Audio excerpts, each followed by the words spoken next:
All right, what is going on, everybody? Welcome back to another day of SaberSim's DFS office hours. Today is Wednesday, January 15th of 2025, and looking ahead here, we have a 2-game NHL main slate as well as a 9-game NBA main slate, so it should be a fun day of DFS. For those of you who are new here, welcome. My name is Andrew, one of the coaches over here at SaberSim.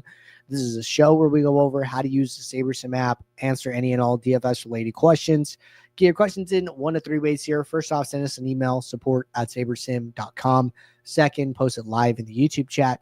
Third way, post it in the office hours channel in our Discord server. If you're not in our Discord and want to get access to that channel, there is a link in the description of this video. You also get access to our similar channels, individual sport channels, and you get access to the rest of the SaberSim team. Just can't say enough good things about the Discord. But with that said, we do this show Monday through Friday, 4 p.m. Eastern, and then we do this show on Saturdays at 12:30 p.m. Eastern. So tune in any one of those days, get answered. Appreciate you guys tuning in. Starting to feel better and better here, slowly but surely. And I'm excited to get back to doing this show at a little bit more of a normal cadence. So going to get SaberSim up, and we're going to start with questions that came in the Discord first, and then we'll jump into any questions rolling in from the live chat. So first question here. Good morning. I've been on a downward trend in NBA main slates and turbos, but have been playing well in the late night slate. My approach is really no different for each slate, but for some reason, more success in the night slate. Any advice why? You can review my NBA slate from yesterday, Renegade. I'm happy to add you to the build review show for Friday. We could definitely do that. Let me make a note here. All right, Renegade. It was NBA build review. Cool. Just making a note there. I'll get you added to the list for Friday. So a couple things here, right? 2 things. Number 1 is if your strategy is no different between the different types, main, turbo, night, I would chalk that up to you're just probably seeing something that isn't actually giving you that much, like we call it like signal.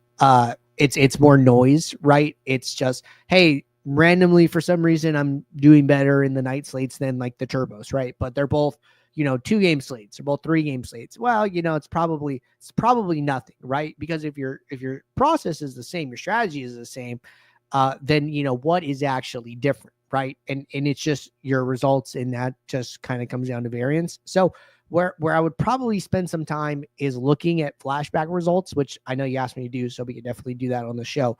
But if your flashback results are, very similar between the two, then I would say that, that's kind of even more of a reason not to think about it too much. I will say there could definitely be some differences between main slate and night slate. Maybe for some reason, your process and the things you do lead to you getting higher sim ROIs on smaller slates as opposed to larger slates. That there could definitely be like some process type stuff between like a 9-game slate like we have today and like a 2-game night slate. But if you're going from like turbos to nights, typically those slate sizes are like very, very similar. So if your results are similar between turbos and nights, I would say that, that's a little bit more expected, but there could be differences between main and night slates. So that's probably what you want to be looking at the most. Is like, hey, where are some differences there, and are there any things that I can add or take away from one or the other to improve my results? So we can definitely speak a little bit more about that on Friday, but just understand slate size differences is like the big thing here when trying to look at main versus turbo versus night slates. All right, next question from Adam. Can you explain if it's better to use rules on your initial lineup builds, example, geomean, salary, etc., or if it's better to build the best ROI lineups and then use filters to filter out geomeans? Filter out the geomeans you are looking for with regards to salary, geomean, etc. Okay, good question. So, my opinion here is that I think it is better to build first and then filter out most of the time. So the reason I say that is because when you just build and then you filter, well, you're letting the builder build the lineups it wants to build. When you set a, aggregate rule, for example, when you set an aggregate rule, for example, for like ownership geomean, when you do this, you're directly impacting the lineups that the builder can build. And that has a little bit more impact on what, your pool of lineups looks like to start, right? So the other way is starting from a pool of lineups the builder thinks are good, and then filtering down to find the ones that you're comfortable playing. The other way is being more aggressive with altering the, raw sim outputs that the builder is trying to give you. So that's why I like the second. That's why I like building and then filtering secondly. In general, it's okay to do it the other way, but you just got to be a little bit more careful, right? Because one thing I've seen, right, is like, say somebody's on, the starter plan and they want to account for geomean. Well, sometimes they can be too aggressive up front with their rule, and then it just leads to their entire pool being, say like lower projected lineups on average, right? As opposed to like if you're like on ultimate and you can like filter it down, then at least you like start from a better place. So it's not to say that you can't effectively use the rules. You just need to be a little bit more careful. So if I had a preference, I would build and then filter if possible. If not, I would just be careful with not being too aggressive. Like that's why whenever I do examples, typically I'm saying like, hey, I'm trying to estimate for like 20 to 30 dupes. Because when you start estimating for 10, when you start estimating for 5, when you start estimating to try and be unique, when you get, more aggressive, is when you start to have a bigger and bigger impact on the lineups that ultimately get generated that you view once your pool is finished. So those are my thoughts there. Let me know if there's any follow-up. Happy to answer any additional questions on that front.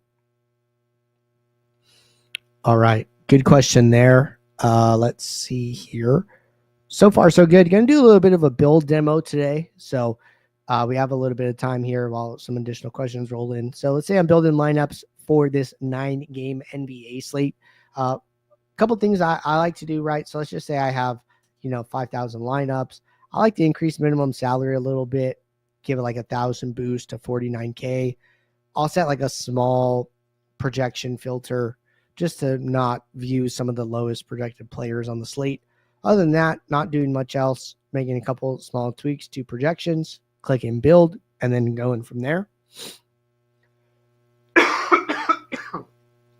Excuse me. All right. Lineups are building. While this builds, I'm going to go set up a contest sim. So I'm going to go to the contest tab. Say I'm playing the $4.20 max today. One note here, small note, is designating to low stakes 20 max because it's under $5. Even though this contest is $4, the prize pool is 60K here, right? So this is going to end up playing more like a flagship 20 max. So I like to change that one note there. Click save. And it's because all players in the lobby will have access to that contest since it is over $3 and over 25K prize pool. All right. But anyways, jumping back to our build, we have our contest sim set up and lineups are finished. Got to kick off the contest sim here.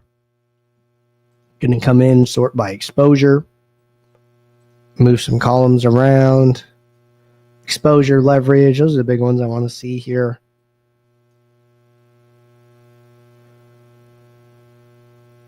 And we're just waiting for the contest sim to finish here. If you're on starter, just stick with Saber score. Skip this step, right? But Once you run the contest sim, your sorting metric automatically changes to ROI, which is good. This is good as long as you have an entries file uploaded. I don't have one, so I got to go switch to my manual contest sim. All right, lineups resort, and I'm about ready to rock and roll, right? So I have this average projection aggregate metric by default. I want to set up one for the contest sim I just ran. Cool. So far, so good. Just taking a look at some of our highest exposed players, right? This opportunity to get familiar with the slate.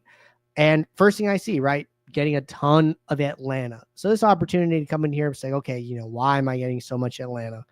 Come in here. Oh, Trae Young's out. Oh, Jalen Johnson's out. Rissasher is out. DeAndre Hunter is out. These are all guys that are playing regularly, right? Trae Young and Johnson are their two highest salary players on their team. Hunter is like their quote unquote sixth man, and then even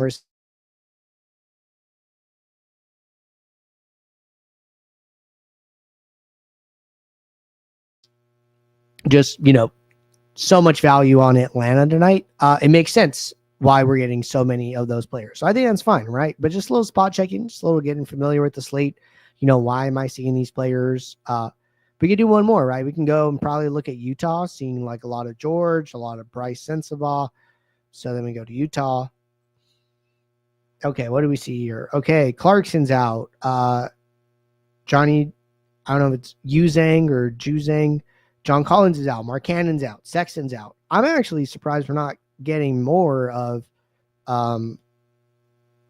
Utah here. We're actually only getting to 2 players because Clarkson is their 6th man. Juzang and Sensabaugh split some time off the bench a little bit, or they have similar minutes. Collins starts, Mark Cannon starts, Sexton starts. So 3 starters and then 2 guys off the bench. Seems probably leads to more value than I see at the moment, but I don't know. Maybe there's something here, but it makes sense, right? That was kind of the whole point for doing this. Hey, does the exposure to George and Sensabaugh make sense? It definitely makes sense to me, right? George is their highest price guard remaining.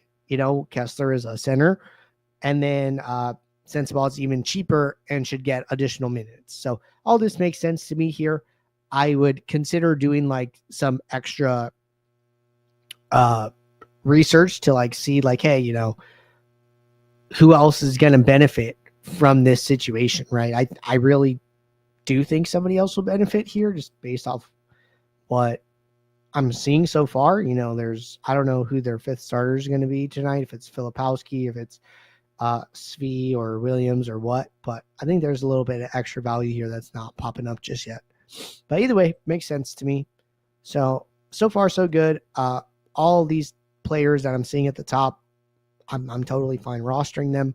I still want to get some diversification in my lineups, right? So I'm going to start increasing my min uniques, noting my aggregate metrics, and I just want to see if I can get to some diversification without sacrificing too much of either of these things. 3 uniques. Interesting. So we go from 300.3 and 240% ROI at 1 unique to 299.1 projection, 213 ROI. So ROI is down about a little over 10%. Projections down about a point. 4 is probably too far for me just because average projection drops another 3+ points. And ROI dropped another 50%. So 3 feels like the right number to me. Again, I'm somebody who's okay having 100% of a player. So this would be okay with me. If it's not okay with you, it's okay to make some fine-tune adjustments to 1 or 2 players or to use the uniques and go further. But you got to figure out, where your stopping point is. For me, 3 is right number. Some people, maybe 2. Some people maybe 1. I don't know. But this is what I would be doing if I was trying to figure out how much diversification I wanted for my lineup set here. All right. Next question. Please show us how to favorite a lineup and submit. Yeah. So there's two ways to use the favorites. Number one is you could favorite an individual lineup with the star icon here, right? So if I just click this one lineup, it's going to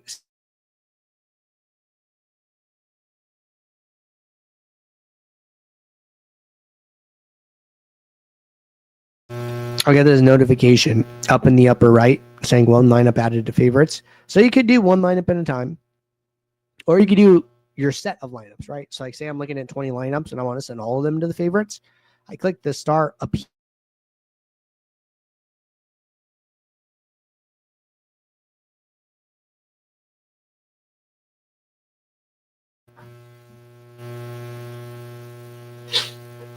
Excuse me.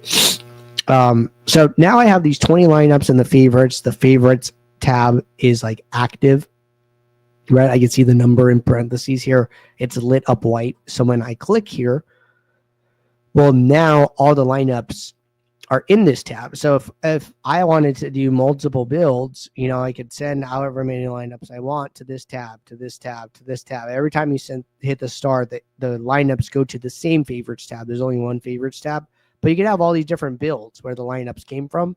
And then once you're ready, once you have all the lineups there, then you just come in, you click save, and you would be ready to go, right? So I don't have an interest file here, which is why I'm getting this pop-up, but essentially all you need to do is save the lineups once they are all in the favorites. So that's how the favorites works. All right. Good stuff there. Answered some questions, did a build demo for today, showed off how to use the favorites a little bit. So all is well here. Appreciate you guys tuning in. I will be back tomorrow, Thursday, 4 p.m. Eastern for our next show. And until then, everybody take care. Good luck. Thanks. Bye.